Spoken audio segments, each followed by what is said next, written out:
अस्सलाम वालेकुम एवरीवन। ठीक है, हमारी कुछ न्यू लैब्स हैं। New lab that is for the structure programming. In structure programming you will be studying if else statements, switch case statements and loops. उन loops पे जाने से पहले लेट मी रिमाइंड समथिंग। मैंने आप लोगों को लास्ट क्लास में यूजर इनपुट से मना किया था। So right now in this class we are going to work on a user input and I will tell you how to get a user input. But अगर समझ में नहीं आता है तो just till we study classes, उससे पहले आप यही समझ लीजिएगा कि this is how it is done. याद रखें, पहली चीज आपके पास आप क्या करते थे, सी प्लस प्लस में आपके पास सी इन होता था और सी इन के थ्रू आप क्या करते थे, अपने पास इनपुट लेते थे।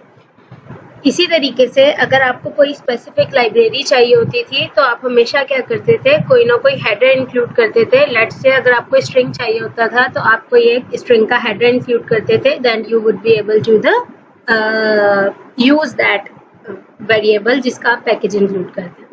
जावा में हमारे पास एक क्लास होती है that is called as scanner class. हम इस स्कैनर क्लास के ऊपर ये स्कैनर क्लास रिस्पॉन्सिबल होती है कि हम यूजर से इनपुट ले सकें। हमारे पास एक पैकेज होता है that is I told you similar as the header, कि हमारे पास java.util.scanner के पैकेज के अंदर हमारे पास ये इंक्लूड होती है स्कैनर क्लास।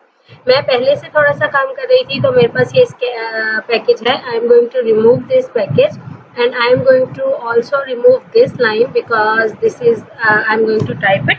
अच्छा, उसके बाद आपको याद रखना चाहिए कि बेसिक जावा में ऑब्जेक्ट ओरिएंटेड प्रोग्रामिंग में हमारे पास क्लासेस होती हैं। क्लास मैंने आप लोगों को फर्स्ट क्लास में कहा था, याद रखें कि is a blueprint of an entity. हर एक क्लास समझे एक डिफरेंट, जैसे हर एक header dedicated to specific work होता है ना। जैसे सिस्टम आप जब वहाँ पे देखते थे आप हैश इंक्लूड आईओ स्ट्रीम करते थे और आईओ स्ट्रीम की वजह से सी इन सी आउट एक्सेसिबल होता था, तो यहाँ पे उन पे हेडर्स के हिसाब से क्लासेस हैं। Every class is responsible for certain actions. हमारे पास स्कैनर की क्लास रिस्पॉन्सिबल है for getting the input from the user. So आपके पास यहाँ पे सबसे पहले किसी क्लास को एक्सेस करने के लिए ऑब्जेक्ट ओरिएंटेड प्रोग्रामिंग का रूल होता है that you have to have an object और द रेफरेंस वेरिएबल। जैसे आप इंटीजर वेरिएबल को यूज करने के लिए एक वेरिएबल बनाते हो, ऐसे ही क्लास की रिप्रेजेंटेशन करने के लिए उसका एक ऑब्जेक्ट या रेफरेंस वेरिएबल होना चाहिए। नॉर्मली आपके पास स्टैंडर्ड क्या कहते हैं तरीका क्या होता है, आप सबसे पहले अपना क्लास नेम लिखते हो। क्लास नेम के बाद आप यहाँ पे अपनी मर्जी से कोई भी वेरिएबल नेम देते हो। It can be C1, C2, M1, M2, student 1, employ 1, anything. Then you say is equals to new का कीवर्ड यूज करते हो एंड आफ्टर न्यू कीवर्ड आप अपनी क्लास का नाम रिपीट करते हो एंड देन आपके पास यहाँ पे दरमियान में ब्रैकेट्स आते हैं और इन ब्रैकेट्स में आप कोई डेटा दे सकते हो, दैट इज ऑप्शनल। उसके बाद आपके पास यहाँ पे इनपुट वेरिएबल्स होते हैं। इनपुट वेरिएबल्स आप यूजर से इनपुट ले सकते हो। हम देखते हैं अभी काम होगा कैसे, ठीक है। तो यहाँ पे मैं आती हूँ स्कैनर, ठीक है। Scanner is a class that my program doesn't know yet. देखें, java.util के पैकेज में एक स्कैनर क्लास है। इस स्कैनर की क्लास का आप कोई भी ऑब्जेक्ट बना सकते हैं। I am going to create an input object is equals to new and new के बाद आप जब कंट्रोल स्पेस प्रेस करेंगे तो it is going to show you the constructor. आप यहाँ पे स्कैनर को कंस्ट्रक्टर लोगे तो देखो कंस्ट्रक्टर में वो खुद ही बता रहा है what kind of constructor you want to invoke. हमने अभी तक कंस्ट्रक्टर पढ़ा नहीं है। For your sake, just remember that constructor is responsible to initialize the variables. हम इसकी प्रॉपर इनिशियलाइजिंग देखेंगे। राइट नाउ मुझे इनपुट स्ट्रीम चाहिए तो हम यहाँ पे क्या करते हैं, हम कहते हैं सिस्टम इससे control Z SYSTEM dot in. यहाँ पे system डॉट इन लिख देंगे आप and that's it. This is how you create an object. अगर यहाँ पे अभी कोई चीज समझ में नहीं भी आ रही है, it's okay. Now this input variable will be able to get a input from the user. अगर आप इतना ही समझ लेंगे ये ऐसा ही होना है तो इट्स ओके। बाकी स्टैंडर्ड है, हम लोग बात करेंगे इस पे। खैर, आप लोगों के पास एक एग्जाम्पल है। इस एग्जाम्पल में आपके पास आप क्या कर रहे हो, एक यूजर को टेलीफोन नंबर लिखने को कहते हो और उस टेलीफोन को आप क्या करते हो, अपने पास ब्रेक कर रहे हो। सही, तो सबसे पहले हम यूजर से एक इनपुट लेते हैं, तो हम यहाँ पे लिखते हैं system.out.println और कहते हैं enter a 10 digit telephone number. ठीक है, यूजर को एक 10 डिजिट टेलीफोन नंबर लिखेगा and then we have to have a input. तो हम यहाँ पे स्ट्रिंग फंक्शन में इनपुट लेते हैं because we have to break it, and in order to break it हमारे पास स्ट्रिंग के ऑपरेशंस होते हैं। तो मैं यहाँ पे कहती हूँ टेलीफोन में यूजर इनपुट लेगा। Now how to take a input, I told you this input variable is responsible for taking the input from the user। तो मैं input लिखती हूँ, input is the name I gave, आप x y z कुछ भी दे सकते हो। Now you are going to press full stop dot and देखो यहाँ पे क्या हो रहा है, ये खुद ही से आपके पास बहुत सारी पैटर्न्स दिख रहे हैं। इसमें इसके अगेंस्ट में एक फंक्शन है नेक्स्ट लाइन का। अगर नेक्स्ट लाइन का फंक्शन देखें तो ये क्या करता है, दिस मेथड कंटिन्यू करता है इनपुट के लिए लुकिंग फॉर अ लाइन, और जैसे ही आप पूरी लाइन लिखते हो तो ये लाइन लेता है और लेने के बाद आपके पास ये रिटर्न में एक स्ट्रिंग नेचर करता है, that is the user wrote. ठीक, तो हम कहते हैं ठीक है, यूजर जो भी कंसोल पे राइट लिखेगा उसे लिख दो। एंड सिस्टम और डॉट प्रिंटलन पे हम क्या करते हैं, यहाँ पे लिख देते हैं टेलीफोन इज, और जो भी यूजर टेलीफोन लिखेगा लेट्स कंकेटिनेट इट एंड सी के whether it works.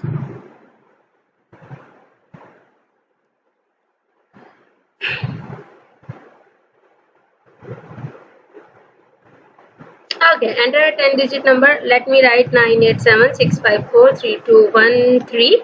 It's a 10 digit number and it is saying telephone is what? So what it did, it read this।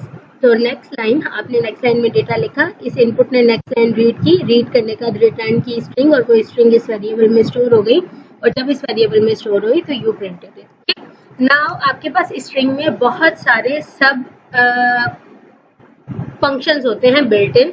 जैसे आप यहाँ पे कुछ ऐसे कर सकते हो, मैं लिखती हूँ टेलीफोन में डॉट, आपके पास बहुत सारे फंक्शंस हैं, आप इस तरह से सब सीक्वेंस सब स्ट्रिंग ले सकते हो।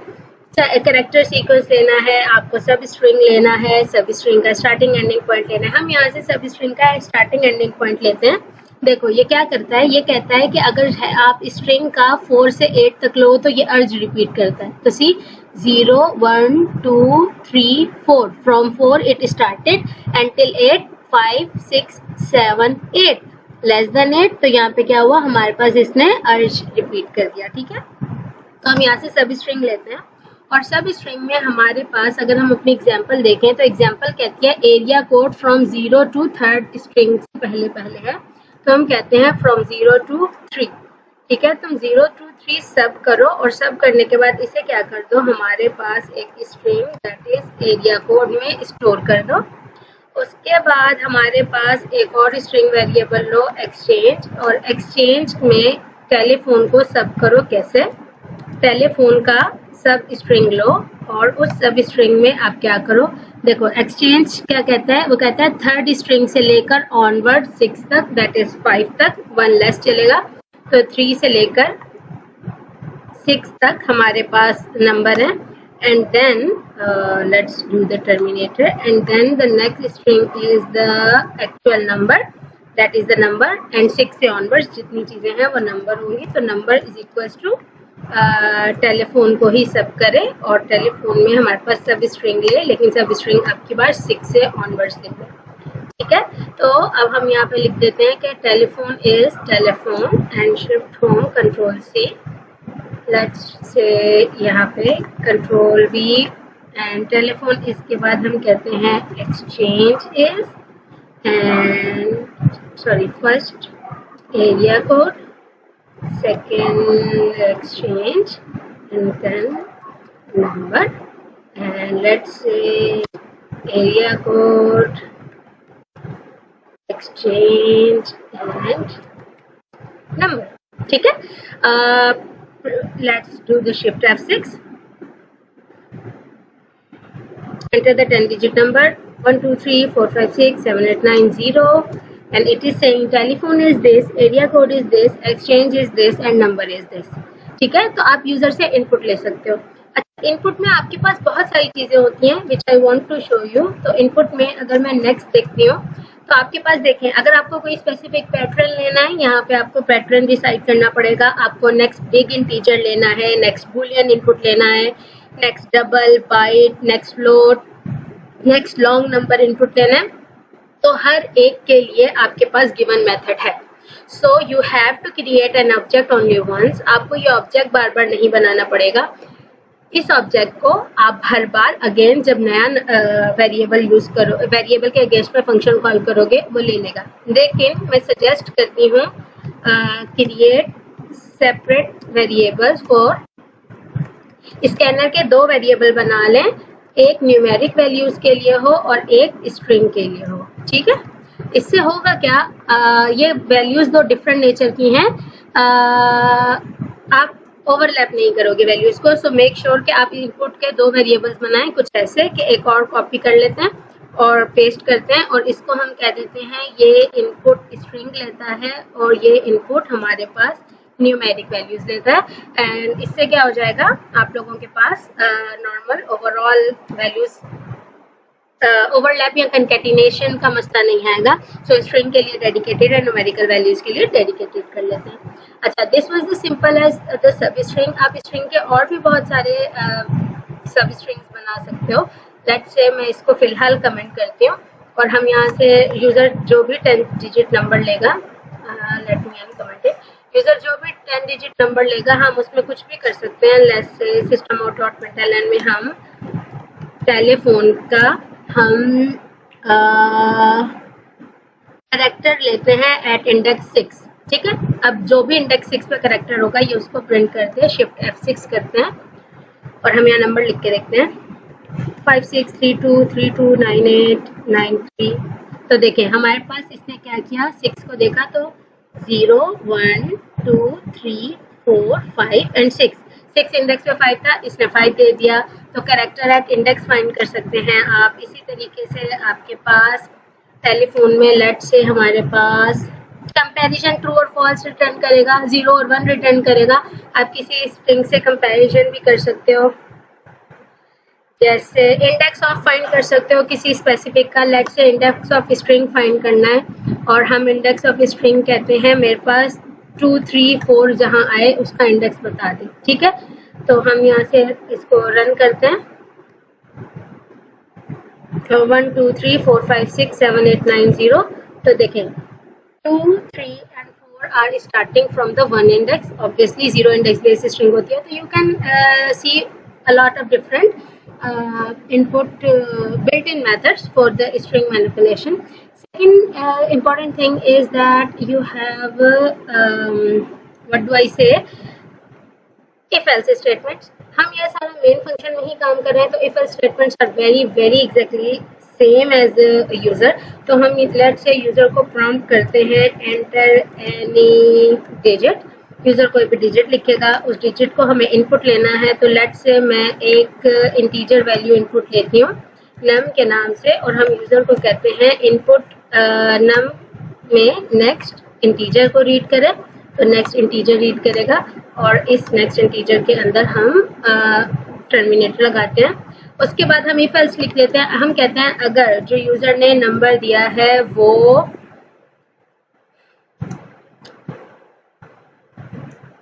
ग्रेटर देन और इक्वल टू 5 है तो क्या करें, SUT, बल्कि रुकें, ग्रेटर देन और इक्वल टू 5 नहीं है, हम लेस देन 0 कर लेते हैं कि यूजर ने अगर नेगेटिव नंबर दे दिया है ना, तो हम कहते हैं you enter negative value. Otherwise अगर नंबर ग्रेटर है तो एल्स में हम लिख देते हैं यू एंटर पॉजिटिव वैल्यू। हम लिखते हैं यू एंटर पॉजिटिव वैल्यू। ठीक है, तो लेट्स डू शिफ्ट F6। हमें कोई एक डिजिट लिखना है, let's say -56, you enter negative, और शिफ्ट F6 दोबारा करते हैं और हम यहाँ पे अब की बार कोई पॉजिटिव वैल्यू लिखते हैं, यू एंटर्ड पॉजिटिव वैल्यू। ठीक है, इसी तरीके से एल्सिफ काम करेगा। हम एल्सिफ लिख लेते हैं। हम एल्सिफ में यूजर को देखते हैं कि अगर यूजर ने वैल्यू जो नंबर है वो ग्रेटर देन और इक्वल टू 50 है तो हम कहेंगे यू एंटर्ड 100 कर लेते हैं, you entered 3 digit value, else